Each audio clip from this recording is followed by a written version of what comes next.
Aujourd'hui, nous parlerons vacances. C'est vrai, nous sommes en octobre et vous me dites pourquoi est-ce qu'elle parle de vacances? Oui, il y a la Toussaint qui arrive, les congés de la Toussaint. Donc aujourd'hui, nous parlerons vacances.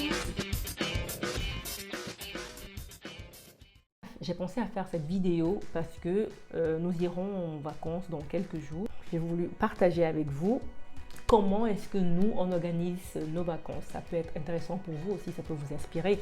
Surtout que quand nous, on va en vacances depuis 1 an, 2 ans déjà, on ne paye plus le logement.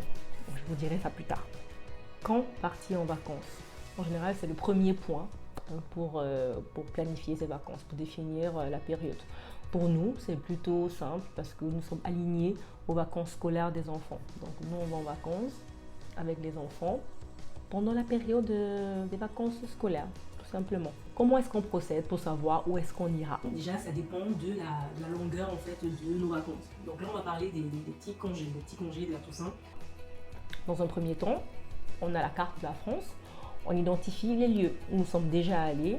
Ça nous permet déjà de filtrer où est-ce qu'on n'ira pas, parce qu'il y a tout un tas d'endroits à découvrir, pourquoi partir, où est-ce qu'on était déjà. Ensuite, on se pose la question de savoir, est-ce qu'on veut faire un long trajet ou est-ce qu'on veut aller pas très loin?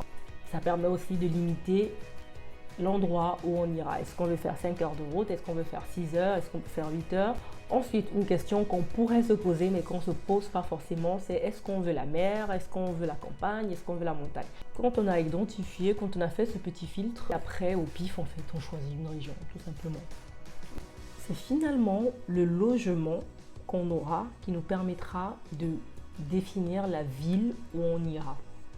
Et là, c'est le petit tips en fait pour avoir les logements gratuits. Comment ça se fait? J'ai découvert en fait une plateforme qui s'appelle Home Exchange, une plateforme qui est super chouette. C'est une plateforme en fait d'échange de maisons entre particuliers. En gros, je viens chez toi, tu viens chez moi. Et ce qui est encore génial en fait avec cette application, c'est que si tu ne peux pas venir chez toi ou tu ne peux pas venir chez moi en même temps que moi je te donne des points qui te permettront d'aller chez quelqu'un d'autre où tu voudras, quand tu voudras. Moi je trouve que l'application elle est vraiment géniale, elle est vraiment géniale. Donc je vous mets le lien dans la description et après allez jeter un coup d'œil, vous me direz en fait ce que vous en pensez. Et je pense que je ferai une vidéo complète sur la plateforme parce que moi j'adore. Tous ceux qui sont autour de moi, ou tous mes amis connaissent cette plateforme parce que je ne cesse d'en parler. Donc c'est comme ça en fait que nous faisons pour ne pas payer tout simplement de logement. Et comment on procède?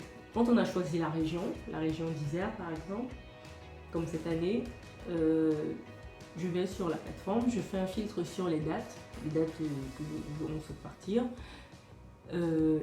sur la région de l'Isère, et je contacte en fait toutes les personnes qui sont disponibles en fait pendant cette période.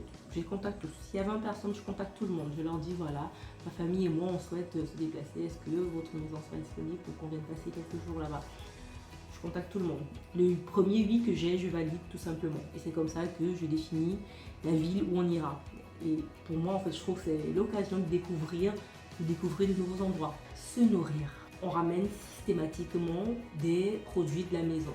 En fait, c'est l'occasion, on se dit, de vider les placards. Donc, on vide les placards et sur place, en fait, on fera les courses complémentaires pour pouvoir se faire des repas. Et en général, quand on est en vacances, on fait minimum 2 restaurants. Minimum.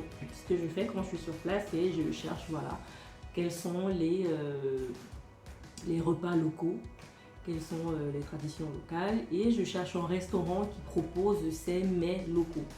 Un restaurant bien noté qui propose ces mets. Et on va aller manger là-bas. Au moins sur place, on se fera un déjeuner et un dîner. Je dis bien au moins parce que en général, on fait beaucoup plus. Parce que vous imaginez, pendant les vacances, on n'a pas forcément envie de cuisiner. Mais on cuisine quand même parce que côté économie, c'est beaucoup mieux de cuisiner chez soi que d'aller au restaurant. Ensuite, que faire sur place? Pour répondre à la question, je demande tout simplement à Google que faire à tel endroit.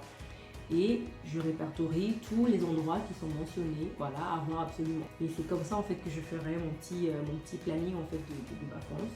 Lundi on fait ça, mardi on va ici, mercredi, disons je ne prends pas la tête plus que ça. J'ai hâte. J'ai fait exprès en fait de ne pas aborder la partie finance, la partie budget.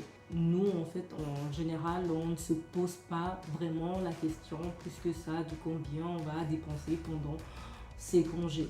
C'est vrai qu'on devrait le faire, hein, mais nous on ne se pose pas vraiment la question. Pas parce qu'on est riche du coup, mais parce que on se dit qu'il faudrait se faire plaisir, on travaille quand même, il faudrait se faire plaisir derrière.